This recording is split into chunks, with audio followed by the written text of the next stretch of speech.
ঠাকুর, মা ও স্বামীজির চরণে প্রণাম নিবেদন করে শুরু করছি স্বামী গম্ভীরানন্দ মহারাজ কর্তৃক সম্পাদিত উদ্বোধন কার্যালয় থেকে প্রকাশিত শ্রীরামকৃষ্ণ ভক্ত মালিকা, ভগবান শ্রীরামকৃষ্ণদেবের অন্তরঙ্গ ও বিশেষ কৃপাপ্রাপ্ত ভক্ত মণ্ডলীর সম্বন্ধে এই গ্রন্থে বর্ণনা রয়েছে।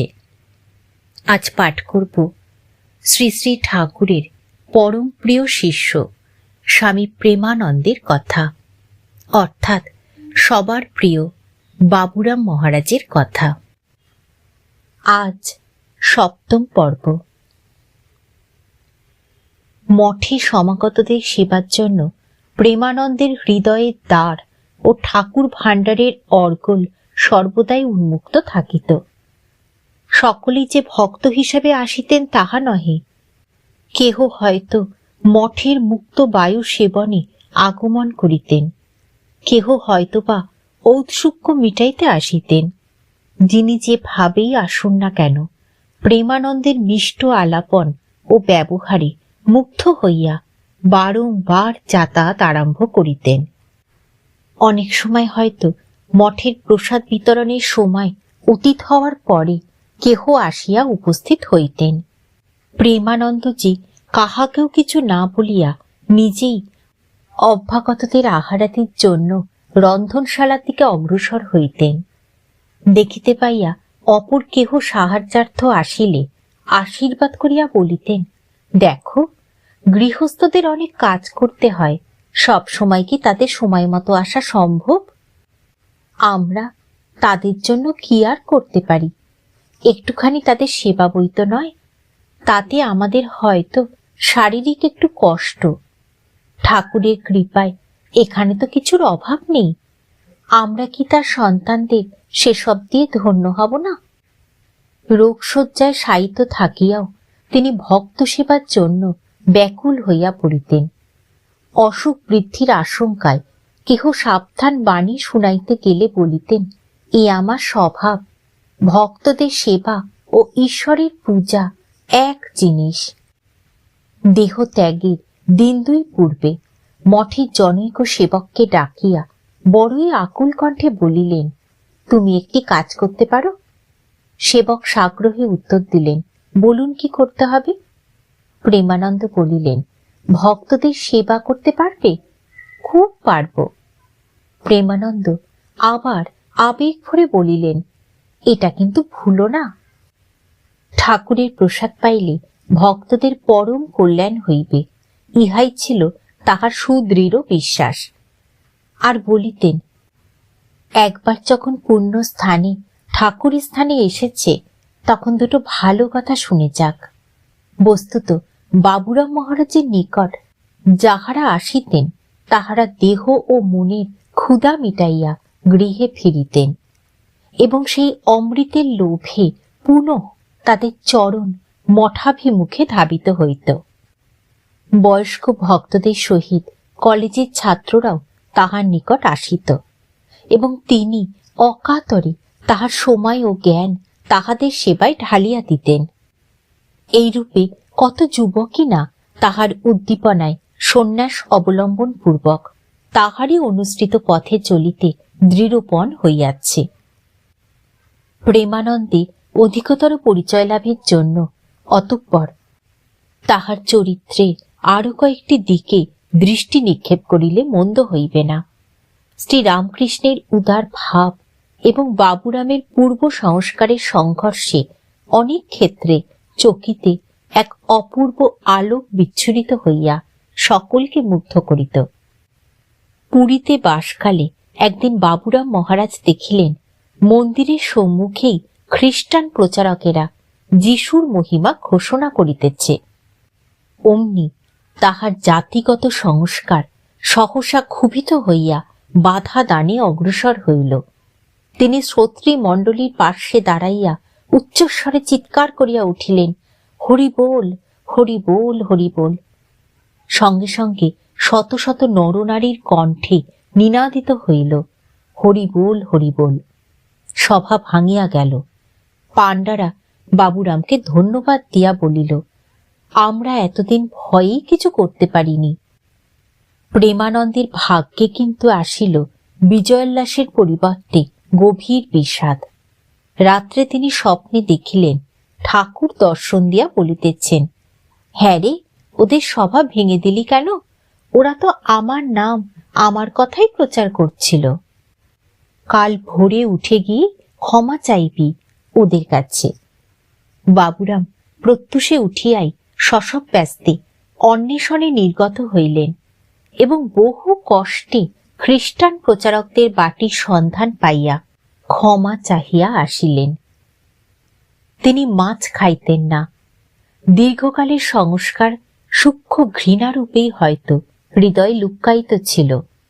বাহিরে উহা ভৎসনা ও সমালোচনার আকারে মাঝে মাঝে অভিব্যক্ত হইত। একদিন রাত্রে স্বপ্নে দেখিলেন ঠাকুর বলিতেছেন, তুই মাছ খাসনে বলে কি মনে করিস তোর সব হয়ে গেছে? নিদ্রা ভঙ্গের সঙ্গে সঙ্গেই তিনি উঠিয়া মাছের আঁশ বটি জিহ্বায় ঠেকাইলেন, আর অতঃপর ভৎসনাদি না করিয়া বলিতেন, যাদের ইচ্ছা তারা মাছ খাবে। নিজে নিরামিষাশী হইলেও তিনি প্রসাদী মাছ জিহ্বায় স্পর্শ করাইতেন। একদিন কিন্তু তাহাকে প্রসাদী মৎস্য ভক্ষণ করিতে হইয়াছিল। স্বামী শারদানন্দ ও প্রেমানন্দ সেদিন পাশাপাশি বসিয়া খাইতেছেন।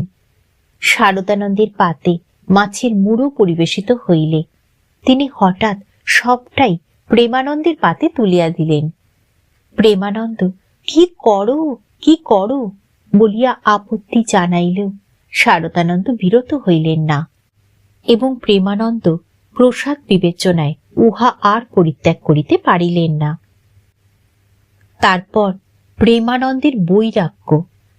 তাহার নিত্য ব্যবহার্য দ্রব্যের মধ্যে ছিল একজোড়া কাপড়, একজোড়া ফতুয়া, একখানি গায়ের চাদর, একজোড়া চটি জুতা, একটি লাঠি ও ছাতা। শীতের সময় একখানি চাদর ও একটি তুলার জামা অধিক ব্যবহার করিতেন। এই সকল সামান্য দ্রব্য হইতে আবার দানও চলিত। অসুস্থ অবস্থায় দেওঘরে থাকাকালে জনৈক নাপিত চুরির অপরাধে ধরা পড়ে। অভাবের স্বভাব নষ্ট হয়, সুতরাং শাসন না করিয়া অভাব মোচন করাই সক্ষম ব্যক্তির কর্তব্য। এই ছিল স্বামী প্রেমানন্দের ধারণা। অতএব তিনি ধৃত ব্যক্তিকে শাস্তির পরিবর্তে একটি টাকা দিতে বলিলেন। শুধু তাহাই নহে, সেবক দূরে সরিয়া গেলে নিজের ব্যবহার্য গামছাখানিও তাহাকে দিলেন।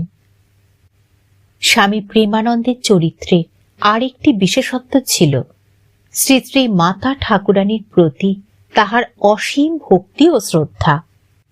মায়ের আদেশ ভিন্ন তিনি কোনো বিশেষ কার্যে অগ্রসর হইতেন না, এবং মায়ের আদেশে সমত পরিত্যাগ করিতে সর্বদা প্রস্তুত থাকিতেন। শ্রী শ্রী মাতা ঠাকুরানীর সম্বন্ধে তিনি একটি পত্রে লিখিয়াছিলেন, শ্রী শ্রী মা মনুষ্যদেহ ধারিণী হলেও তার অপ্রাকৃত ভাগবতী তনু জীবের কল্যাণের জন্য মনুষ্যবৎ লীলা করছেন। আর বলিতেন, শ্রী শ্রী মাতা ঠাকুরনকে দেখেছি ঠাকুরের চেয়েও আধার বড়। তিনি শক্তি স্বরূপিনী কিনা তার চাপবার ক্ষমতা কত। ঠাকুর চেষ্টা করেও পারতেন না, বাহিরে বেরিয়ে পড়ত। মা ঠাকুরনের ভাব সমাধি হচ্ছে, কিন্তু কাহাকেও জানতে দেন? 1914 মে মাসে স্বামী প্রেমানন্দকে মালদহে লইয়া যাইবার জন্য জনৈক ভক্ত বেলুর মঠে আসেন। তাহার আগ্রহে তিনি যাইতে সম্মত হন, কিন্তু বলেন যে ব্যক্তিগত সম্মতি থাকিলেও যাবার পূর্বে শ্রী শ্রী মাতা ঠাকুরানীর অনুমতি লইতে হইবে। তদনুসারে ভক্তসহ কলকাতায় উদ্বোধন বাটিতে উপস্থিত হইয়া প্রেমানন্দ মাতৃচরণে সমস্ত নিবেদন করিলেন। স্নেহময়ী মা যখন শুনিলেন বাবুরামের শরীর তত ভালো নহে, উৎসব স্থানের পথ দীর্ঘ ও দুর্গম, আর উৎসবে অনিয়ম হইবে, তখন বলিলেন, তবে গরমের মধ্যে এতদূর নাইবা গেলে? বাবুরাম অবনত মস্তকে আদেশ মানিয়া লইলেন। এদিকে ভক্ত তো শুনিয়া আকাশ হইতে পড়িলেন। এই অল্পক্ষণ পূর্বে যাত্রার সমস্ত আয়োজন প্রায় ঠিক হইয়া গিয়াছে, আর এখন এই। তিনিও তৎক্ষণাৎ মাতৃ সকাশে উপস্থিত হইয়া বুঝাইয়া দিলেন যে মালদহ তেমন দূর নহে, আর যাতায়াত ও অবস্থানে সর্বপ্রকার সুবন্দোবস্ত হইবে। বিশেষত প্রেমানন্দ মহারাজ না গেলে ভক্তদের প্রাণে দারুণ আঘাত লাগিবে। সব শুনিয়া মা পুনর্বার বাবুরামকে ডাকাইয়া বলিলেন, হ্যাঁ বাবুরাম, এরা এত করে বলছে, তবে কি তুমি যাবে? মাতৃভক্ত উত্তর দিলেন, আমি কি জানি মা, যা আদেশ করবেন তাই করব। অবশেষে মা বলিলেন, যাও, একবার এসো গে, তবে বেশি দিন থেকো না। অমনি আবার যাওয়া স্থির হইয়া গেল। এই আত্মসমর্পণের ভাব অন্য প্রকারেও তাহার জীবনে প্রকটিত হইত। মঠে তিনি বাস করিতেন শ্রী শ্রী ঠাকুরেরই নির্দেশে। তাহার আদেশ ভিন্ন কিছুই করিবার উপায় ছিল না। সেই আদেশ শুধু হৃদয়েই সূক্ষ্ম অনুভূতিরূপে নামিয়া আসিত না, স্থল বিশেষে নির্দেশ দিবার জন্য বিগ্রহ ধারণ করিয়া ঠাকুর সম্মুখে উপস্থিত হইতেন। একবার মঠ পরিচালন সম্বন্ধে গুরু ভ্রাতাদের সহিত মতান্তর হওয়ায় তিনি অন্যত্র গমনের সংকল্প লইয়া মঠের ফটকের দিকে অগ্রসর হইলেন। সঙ্গে মাত্র পরিধেয় বস্ত্র, গামছা আর একখণ্ড কাপড়। কিন্তু যেই ফটক পার হইয়া পা বাড়াইবেন, অমনি দেখিলেন ঠাকুর তাহার স্কন্ধস্থিত গামছা ধরিয়া আকর্ষণপূর্বক বলিতেছেন, যাচ্ছ কোথায় চাঁদ? আমায় ফেলে যাবে কোথায়? স্বামী প্রেমানন্দের অনির্দিষ্ট পথের যাত্রা সেখানেই সমাপ্ত হইল। ঠাকুর, মা ও স্বামীজির চরণে প্রণাম নিবেদন করে শেষ করছি আজকের পাঠ। ভগবান শ্রীরামকৃষ্ণদেবের পরম প্রিয় শিষ্য স্বামী প্রেমানন্দের কথার 7ম পর্ব।